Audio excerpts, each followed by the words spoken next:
Je peux vous assurer, là, ceux qui nous écoutent, si vous avez beaucoup trop d'épargne en euros pas investis dans quoi que ce soit, songez peut-être à diversifier avec du franc suisse, du dollar singapourien, parce que on n'est pas à l'abri de voir l'euro perdre 5-6% en 2025.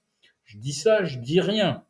Mais quand on voit le différentiel de croissance, le différentiel de dynamique aussi dans le domaine de l'emploi et les marges des entreprises, vous additionnez tout ça et vous vous dites, moi je serai investisseur, je n'ai rien à faire en zone euro.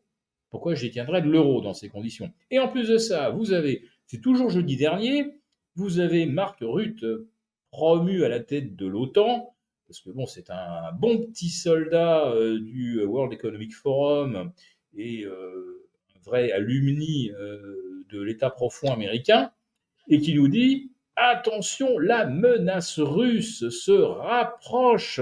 L'Europe doit absolument investir énormément pour muscler sa défense. Donc on est déjà au maximum de ce qu'on a connu comme endettement, et comme je disais, donc on va être obligé d'aller chercher de l'argent sur les marchés. Donc on va créer de l'euro ex nihilo dans un contexte où il n'y a pas de croissance. Donc, pour l'investisseur international, c'est oh là, il faut peut-être que j'achète quelques euros maintenant parce qu'en 2025, on va en avoir besoin parce qu'avec l'Europe, ça va redémarrer. On va avoir besoin d'une petite réserve d'euros pour pouvoir passer commande, sécuriser nos coûts d'achat, etc. Des fois que l'euro se mettrait à remonter, je préférerais en avoir. C'est le raisonnement exactement inverse.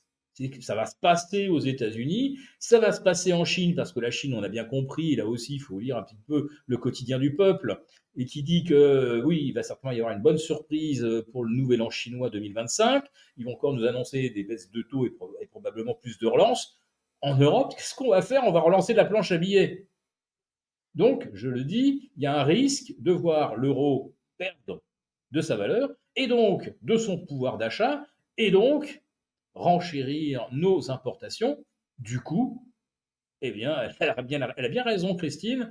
On n'a pas vaincu l'inflation, forcément.